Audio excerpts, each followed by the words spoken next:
একজন তরুণীর রহস্যজনক মৃত্যু। প্রথমে মনে হলো আত্মহত্যা, কিন্তু একটু গভীরে গেলেই উঠে এলো প্রশ্ন, এটা কি সত্যিই আত্মহত্যা, নাকি এটা ছিল ঠান্ডা মাথায় সাজানো একটা খুন? তো হ্যালো বন্ধুরা, আজকে আমরা এক্সপ্লেইন করব 2025 সালে মুক্তি পাওয়া একটি thrilling investigation movie blind spot. Movie শুরুতে আমরা একজন ব্যক্তিকে দেখতে পাই যার নাম জয়রাম এবং তার স্ত্রী দিবিয়া। জয়রাম কোথাও বের হচ্ছিল, ঠিক তখন দিবিয়া তাকে প্রশ্ন করে সে কোথায় যাচ্ছে, কিন্তু জয়রাম কোনো উত্তর দিচ্ছে না। তারপর দিবিয়া আরো কিছু কঠোর কথা শোনাতে থাকে, যেমন সে কার সাথে দেখা করতে যাচ্ছে, কার সাথে তার সম্পর্ক, এসব নিয়ে কথা বলছে, কিন্তু জয়রাম কোনো উত্তর দিচ্ছিল না। ঠিক তখন তাদের একটি কাজের মহিলা ছিল যার নাম ছিল লাকজামি। তো লাকজামি দিবিয়াকে বলে শান্ত হওয়ার জন্য, কিন্তু দিবিয়া আরো রেগে যায় এবং রেগে গিয়ে লাকজামিকে চর মেরে বসে। আর ঠিক তখন জয়রামও দিবিয়াকে চর মারে।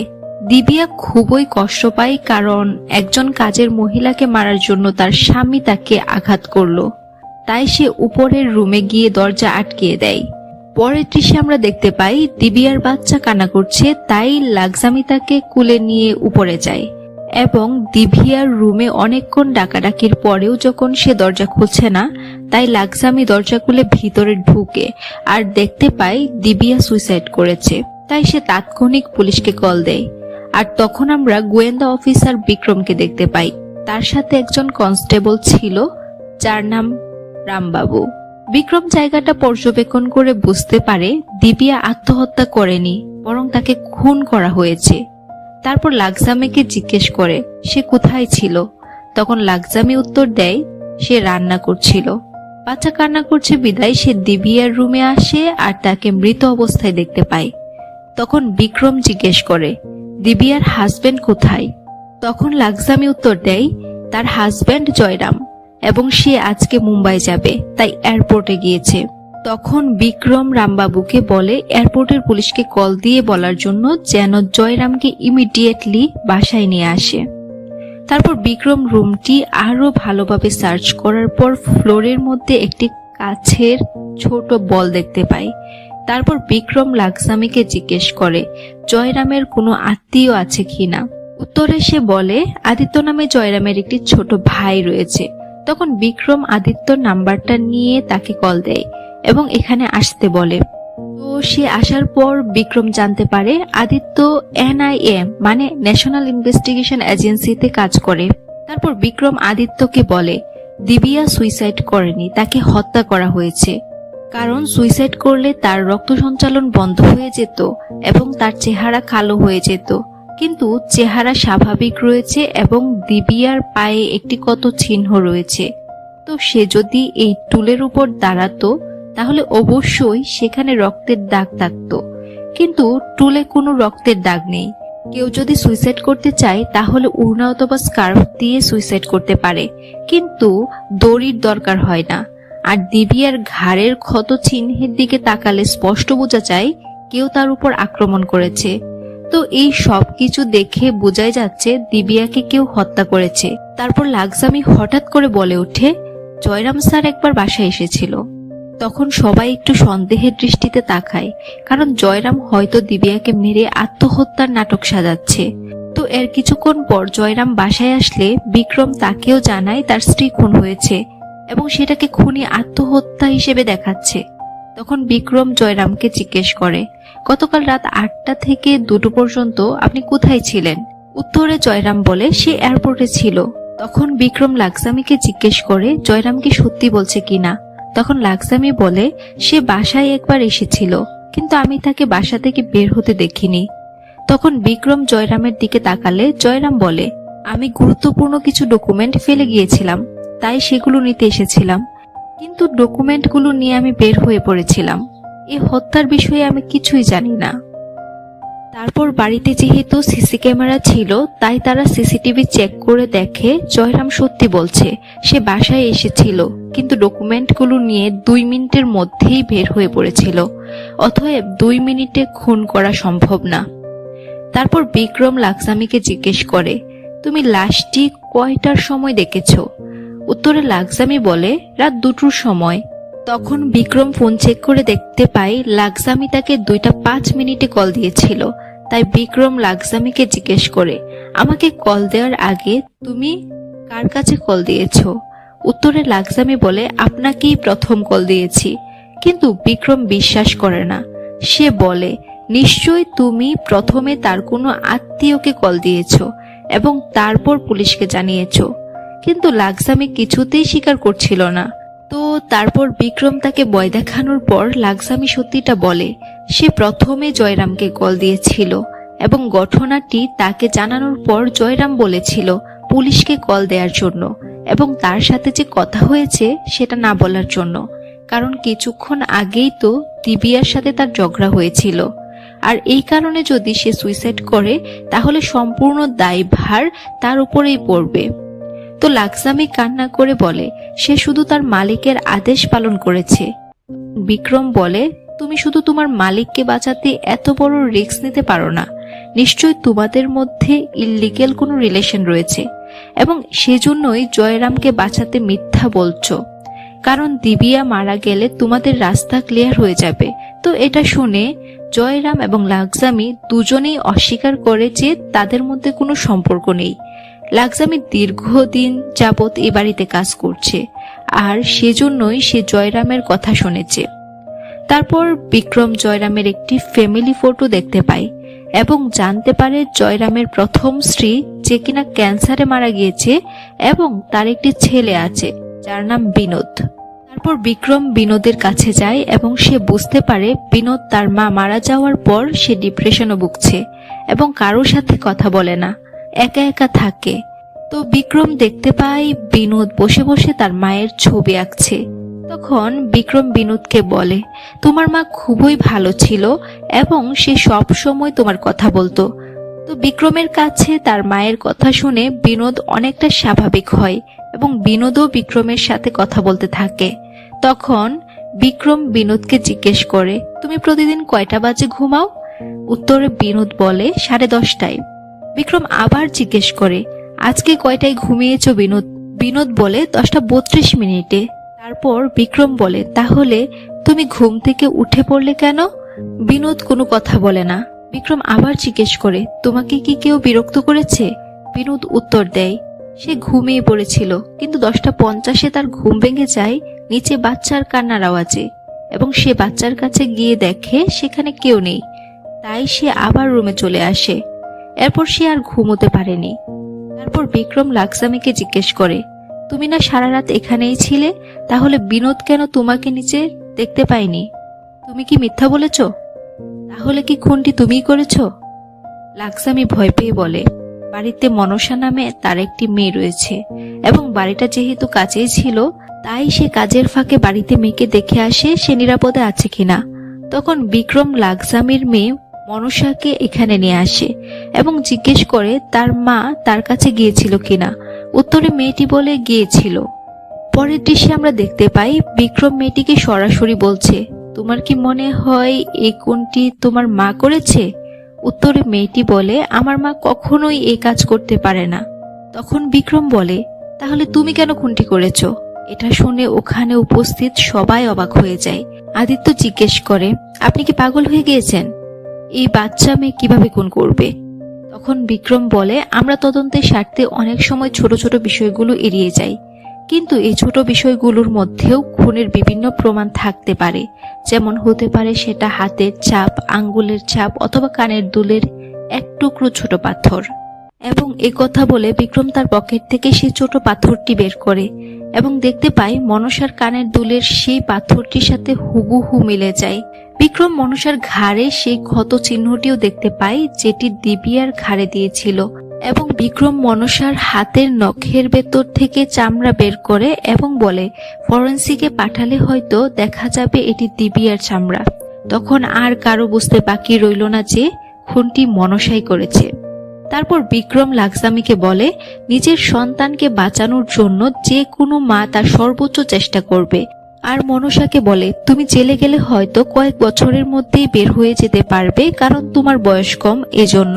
কিন্তু তোমার মা যদি জেলে যায় তাহলে তার বাকি জীবনটা জেলেই কাটাতে হবে। তুমি কি সব স্বীকার করবে? নাকি তোমার মাকে গ্রেফতার করব। তখন মনসা বাধ্য হয়ে সব স্বীকার করে। মনসা পুরো ঘটনা বলতে থাকে। তার মা বাড়িতে যাওয়ার পর তাকে বলেছিল বাচ্চাটা যেহেতু একা রয়েছে তাই সে কান্না করতে পারে, এজন্য লাকসামি মনসাকে এখানে পাঠিয়েছিল বাচ্চাটিকে দেখার জন্য। তো মনসা এখানে আসার পর হঠাৎ করে সে উপর থেকে দিবিয়ার ডাক শুনতে পায়। তাই সে উপরে যায় এবং দেখতে পায় দিবিয়ার পায়ের কাছে একটি গ্লাস ভেঙে পড়ে আছে। তাই মনসা সেটি পরিষ্কার করছিল। ঠিক তখন দিবিয়া মনসাকে উদ্দেশ্য করে অনেক কটু কথা বলছিল, বিভিন্ন রকম খারাপ কথাও বলছিল। মনসার সেটা সহ্য হয়নি, তাই সে দিবিয়াকে চড় মেরে বসে এবং দিবিয়ার সাথে তার লড়াই শুরু হয়ে যায়। লড়াইয়ের এক পর্যায়ে মনসা দিবিয়াকে দেয়ালের সাথে ধাক্কা দেয় এবং দিবিয়ার মাথায় আঘাত পেয়ে সাথে সাথে অজ্ঞান হয়ে যায়। তারপর মনসা দ্রুত বাড়িতে আসে আর সেই ঘটনাটা লাকসামিকে বলে। তখন লাকসামি দৌড়ে জয়রামের বাড়িতে আসে আর দিবিয়াকে অজ্ঞান অবস্থায় দেখতে পায়। লাকসামি দিবিয়ার নিঃশ্বাস চেক করে দেখে সে নিঃশ্বাস নিচ্ছে না। তাই লাকসামি ভয় পেয়ে যায়, কারণ সে ভাবে দিবিয়া হয়তো মারা গিয়েছে আর এজন্য সে মনসাকে অনেক মারধর করেছে। তো যাই হোক, লাকসামি তার মেয়েকে বাঁচাতে পুরো নাটকটি সাজিয়েছিল। তারপর বিক্রম মনসাকে জিজ্ঞেস করে সে কেন দিবিয়াকে মেরেছে। তখন মনসা বলে যখন স্কুলে পড়তো তখন স্কুলের সকল স্টুডেন্টরা তাকে নিয়ে খারাপ মন্তব্য করত, যেমন মনসার বাবা নেই, কে তার বাবা সে সেটাও জানে না। তো এসব কথা শুনে মনসা বরাবরের মতোই তার মাকে জিজ্ঞেস করে তার বাবা কে, কিন্তু তার মা কোনো উত্তর দিতে পারে না। তো এভাবে অনেকদিন পার হয়ে যাওয়ার পর মনসা স্কুল ছেড়ে দিতে বাধ্য হয়। তখন একদিন মনসার জোরাজুরিতে লাকসামি মনসাকে বলে জয়রামই হলো তার বাবা। এটা শুনে মনসা খুবই খুশি হয়, কারণ জয়রাম তো অনেক বড় বিজনেসম্যান এবং তার টাকা পয়সারও অভাব ছিল না। এরপর থেকে মনসা নিজেকে জয়রামের মেয়ে হিসেবে কল্পনা করতে থাকে, কিন্তু দিবিয়া মনসা এবং লাকসামিকে সহ্য করতে পারত না। তো এভাবে দিন যাচ্ছে আর সেই সাথে দিবিয়ার অত্যাচারও বাড়ছিল। দিবিয়া মনসা এবং লাকসামিকে কখনোই ভালো চোখে দেখেনি, সব সময় তাদের সাথে খারাপ ব্যবহার করে গেছে। আর এই জিদগুলো মনসার মনে জমা হচ্ছিল এবং সে সুযোগ করছিল দিবিয়াকে হত্যা করার। তো বিক্রম সবকিছু শোনার পর মনসাকে গ্রেফতার করে নিয়ে যায় এবং দিবিয়ার লাশটি ফরেন্সিকে পাঠানো হয়। তারপর ফরেন্সিক ডাক্তার লাশটি পোস্টমর্টেম করে আর বিক্রম এবং আদিত্যকে জানায় দিবিয়ার মৃত্যু মাথায় আঘাতের কারণে হয়নি, বরং সে বিষ প্রয়োগে মারা গিয়েছে। এটা শুনে বিক্রম এবং আদিত্য দুজনে অবাক হয়ে যায়। তারপর বিক্রম আবার জয়রামের বাসায় আসে এবং জয়রামকে বলে দিবিয়ার মৃত্যু মনসার আঘাতে নয়, বরং বিষ প্রয়োগে হয়েছে। একথা শুনে বিনোদ ভয় পেয়ে যায় এবং সে দৌড়ে তার রুমে গিয়ে একটি ওয়ার্ড্রোবের ভিতর ঢুকে যায় এবং অনেক ডাকাডাকির পরও সে সেখান থেকে বের হয় না। আর তখন বিক্রম বিনোদের রুমটি ভালোভাবে দেখার পর দেখতে পায় ওয়ার্ড্রোবের একটি ড্রয়ার লক করা ছিল। তখন জয়রামকে চাবি দিতে বললে সে জানায় চাবি হারিয়ে গিয়েছে, আর জয়রাম সেটাও বলে এই ড্রয়ার শুধুমাত্র বিনোদ এবং তার মায়ের স্মৃতির চিহ্ন রয়েছে। তখন বিক্রম বুঝে যায় চাবি হারিয়ে যায়নি, বরং সেটা বিনোদ কোথাও লুকিয়ে রেখেছে। তারপর বিক্রম বিনোদের মায়ের ছবির পেছনে ছবি দেখতে পায় আর ড্রয়ারটা খোলার পর সেখান থেকে বিষধর বোতল দেখতে পায়। তো এই বিষের বোতলটি ছিল বিনোদের মায়ের। সে সবসময় জয়রামকে বলতো সে বিষ খেয়ে মারা যাবে। তারপর বিক্রম বিনোদকে জিজ্ঞেস করে তুমি কি দিবিয়াকে বিষ দিয়েছ? উত্তরে বিনোদ কিছুই বলে না। তারপর বিক্রম বিনোদকে জিজ্ঞেস করে তুমি কি দিবিয়াকে বিষ দিয়েছ? উত্তরে বিনোদ কিছুই বলে না। তখন বিক্রম বিনোদকে বলে তোমার মা সব সময় বলতো বিনোদ খুবই ভালো ছেলে, সে কখনোই মিথ্যা বলে না। তখন বিনোদ কিছুটা ইমোশনাল হয়ে যায় আর সে বলতে থাকে বাচ্চার কান্নার আওয়াজ শুনে সে যখন নিচে গিয়েছিল তখন সে উপর থেকে দিবিয়ার কণ্ঠ শুনতে পায়, যেখানে সে লাকসামিকে পানি আনতে বলেছিল। কিন্তু লাকসামি তো বাড়িতে চলে গিয়েছিল তার মেয়েকে দেখতে। তাই বিনোদ একটি গ্লাসে কিছুটা জুস নিয়ে দীপিকাকে দেয়, আর তখন জুসের সাথে সে বিষ মিশিয়ে দিয়েছিল। তারপর বিনোদকেও জেলে পাঠানো হয়। পরের দৃশ্যে আমরা দেখতে পাই সে ফরেন্সিক ডাক্তার বিক্রমকে কল দিয়েছে ইমার্জেন্সি ভাবে হসপিটালে যাওয়ার জন্য। তারপর বিক্রম এবং আদিত্য দুজনেই সেখানে যাওয়ার পর জানতে পারে দিবিয়ার দেহে যেই বিষ পাওয়া গেছে সেটা আসলে ব্রঙ্কাইটিস বিষ। যেটা এক বোতল খেয়ে ফেললেও কেউ মরবে না, সর্বোচ্চ সে কোমায় যেতে পারে, কিন্তু মৃত্যু কখনোই সম্ভব না। তখন সবাই অবাক হয়ে যায় এবং বিক্রম জিজ্ঞেস করে তাহলে তার মৃত্যু কিভাবে হলো। তখন ডাক্তার বলে তার দেহে এক ধরনের যৌগ শনাক্ত করা হয়েছিল, কিন্তু যৌগটি এখানকার কোনো ল্যাবে পরীক্ষা করা সম্ভব ছিল না। এটি শুধুমাত্র পুনে শহরে বড় একটি ল্যাব রয়েছে, সেখানে পরীক্ষা করা সম্ভব। তাই আমরা এটি সেখানে পাঠিয়েছিলাম পরীক্ষা করার জন্য, এবং আজকেই রিপোর্ট এসেছে। যৌগটি ছিল মূলত স্লো পয়জন, যেটা কারো দেহে প্রবেশ করালে 4 থেকে 5 ঘন্টার মধ্যে সে মারা যাবে, এবং এই স্লো পয়জনটি পোস্টমর্টেমেও ধরা পড়বে না। সবকিছু শোনার পর তারা বুঝতে পারে খুনটি খুবই সূক্ষ্ম পরিকল্পনা করে করা হয়েছে এবং খুনি খুবই প্রফেশনাল এবং বুদ্ধিমান। তারপর বিক্রমের কাছে একটি কল আসে আর সে তাৎক্ষণিক সেখান থেকে জয়রামের বাড়িতে আসে। আর সেখানে সুধাকর নামে একজন ব্যক্তি বলছিল দিবিয়ার হত্যার রাতে সে একজন অচেনা লোককে বাড়ির আশেপাশে দেখছিল এবং লোকটি ছিল জয়রামের মতো লম্বা।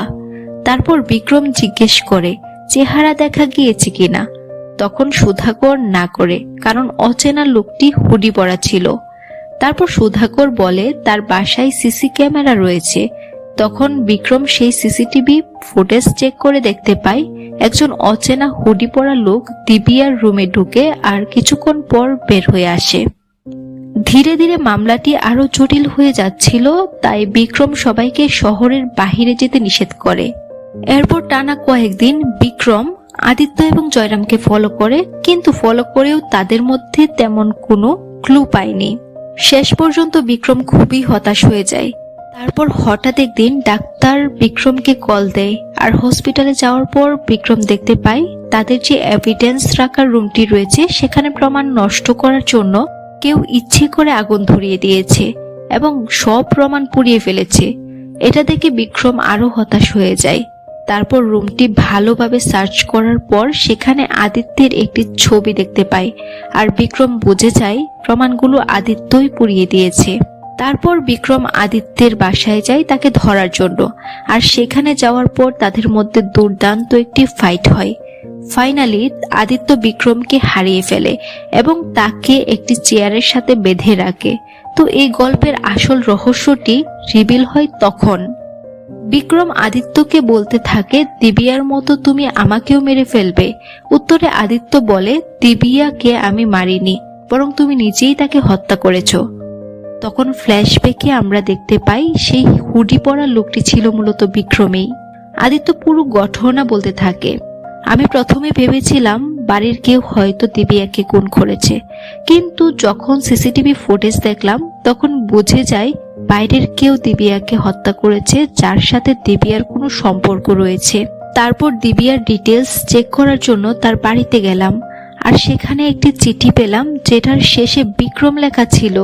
তখন আর বুঝতে বাকি রইল না তোমার সাথে দিবিয়ার একটি সম্পর্ক ছিল।